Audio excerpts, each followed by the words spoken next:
राज्य कर्मचारी संयुक्त परिषद के अध्यक्ष JN तिवारी ने उत्तर प्रदेश सरकार के सेवा सुरक्षा एवं सुशासन के 8 वर्ष पूरे होने पर एक विचार गोष्ठी को संबोधित करते हुए सरकार की नीतियों को जन जन तक पहुंचाने में प्रदेश सरकार के कर्मचारियों की भूमिका पर भी वृहद प्रकाश डाला। राज्य कर्मचारी संयुक्त परिषद द्वारा आज एक विचार गोष्ठी का आयोजन किया है। साथ ही प्रदेश उत्तर प्रदेश सरकार के 8 वर्ष पूरे हो गए, कर्मचारियों की क्या भूमिका है, इसको लेकर क्या कहना चाहेंगे आप?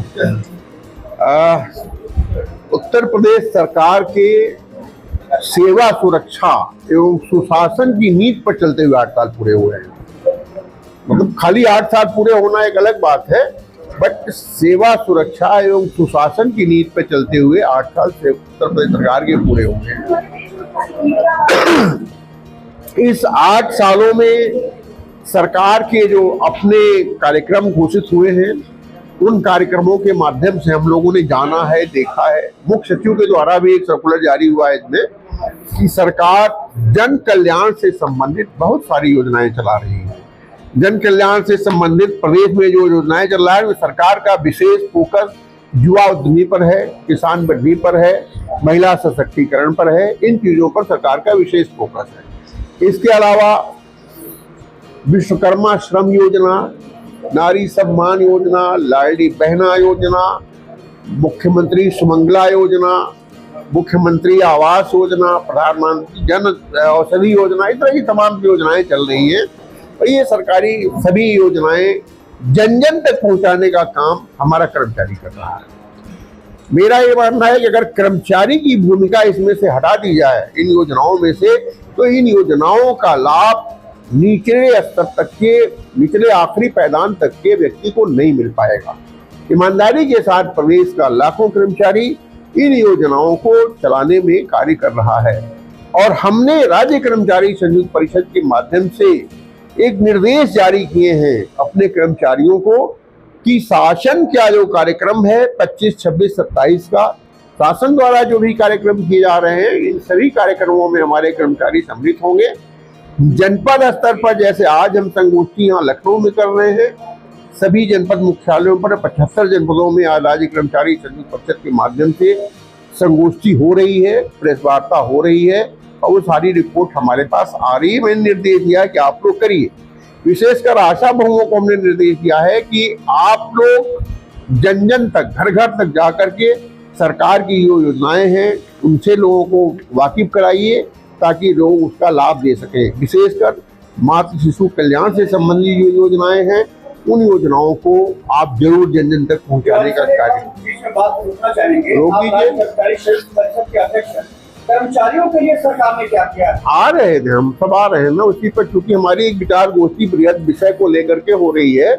और सिर्फ कर्मचारी तक ही मैं नहीं, मैं किसी परिवार से भी हूँ, मैं एक जन सामान्य योजनाओं से भी जुड़ा हुआ हूँ, इसलिए मैं उनसे बात कर रहा हूँ।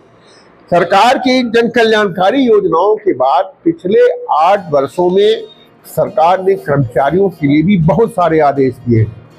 कम से कम जो हमारी अपनी नॉलेज में है, जिसको राज्य कर्मचारी संयुक्त परिषद ने जिन मुद्दों को उठाया है, उन मुद्दों में 42 से भी अधिक शासनादेश जारी हुए हैं। मृतक आश्रित नियमावली में संशोधन किया है इन्होंने, आचार परिचर्या नियमावली में संशोधन किया है, कैशलेस इलाज के लिए इन्होंने नियमावली बनाई है, संविदा कर्मियों को 7वें वेतन आयोग का लाभ दिया है। सबसे बड़ा काम इस बार इन्होंने आउटसोर्स के कर्मचारियों को न्यूनतम वेतन निर्धारित करने, न्यूनतम मानदेय निर्धारित करने एवं उनके नियुक्ति की प्रक्रिया को ट्रांसपेरेंट बनाने के लिए कारपोरेशन बनाने का काम किया है। इसके अलावा अस्थायी पदों को अस्थायी किया गया है, समय से पदोन्नतियां करने के आदेश दिए गए हैं। दर्जनों आदेश कर्मचारी समस्याओं को सॉल्व करने के लिए, निराकरण करने के लिए दिए गए हैं कि अधिकारी कर्मचारी संगठनों से बात करके उनकी समस्याओं का समाधान करें। इस तरह से बहुत सारे आदेश कर्मचारियों के लिए किए गए हैं। इन सबके लिए हम माननीय मुख्यमंत्री जी का बहुत बहुत आभार व्यक्त करते हैं राज्य कर्मचारी संयुक्त परिषद की तरफ से।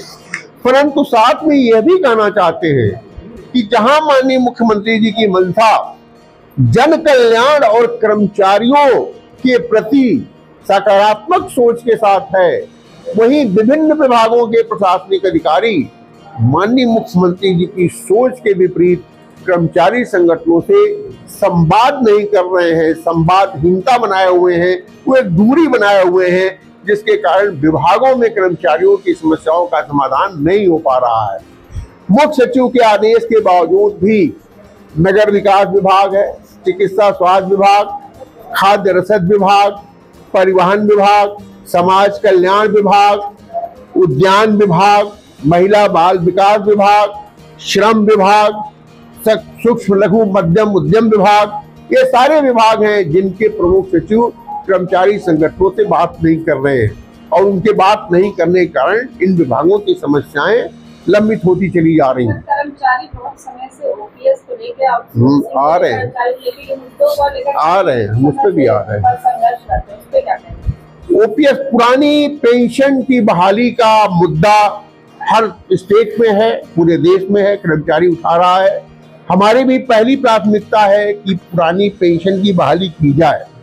पुरानी पेंशन की बहाली में अभी तक तो हम लोग सफल नहीं हो पाए हैं, लेकिन पुरानी पेंशन से जो नई पेंशन स्कीम उनकी, उसमें कई बदलाव कर्मचारी संगठनों के दबाव में हुए हैं। इसको एनपीएस से इन्होंने यूपीएस में बदला है, और यूपीएस में इन्होंने लगभग 50% पेंशन सुनिश्चित कर दिया है। लेकिन उसमें कर्मचारियों के मूल वेतन से 10% की कटौती जारी है। आज हमारे सामने कर्मचारी संगठनों की समस्या यह है कि उनका वो काटा जा रहा है, 10% पैसा जा कहाँ रहा है इसकी उसको खबर नहीं है, इससे वो परेशान है। और उनका ये कहना है, हमारे पास 50% से ज्यादा एनपीएस और यूपीएस के कर्मचारियों ने आवेदन करके, लिख करके, फोन करके हमको कहा है कि सर हमको पेंशन योजना से वंचित करा दीजिए, हमारा जो पैसा काटा गया है उसको वापस करा दीजिए, क्योंकि हमको सिर्फ ओपीएस चाहिए, सिर्फ पुरानी पेंशन चाहिए, और अगर सरकार पुरानी पेंशन नहीं दे रही है तो हमको एनपीएस नहीं चाहिए।